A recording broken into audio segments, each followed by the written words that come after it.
Hello mga idol, mga lodi. Nagsabaw ko og kaning pompano. Akong gibutangan og gulay, sayote, og kanang unsay tawag ani, batong, bagyo beans. Oh, pompano.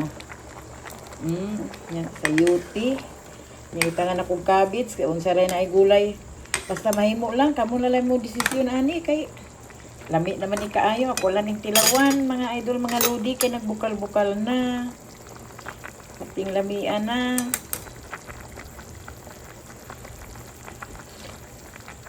Ay, lami na gyud kaayo. Perti ng bukala gyud. Ang luto na ning akong crunchy pa ning akong sayote kay kuan kanang lami man ang sayote para sa sabaw.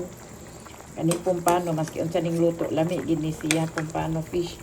Nya nagluto sab ko og sausages kay para kay habi. Nya itlog nga niluto ko nako pagka magkuan sa sausages.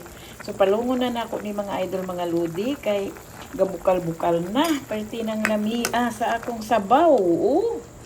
Oh, palungon na gyud. Mga onata, please follow, like and share my video. Thank you for watching.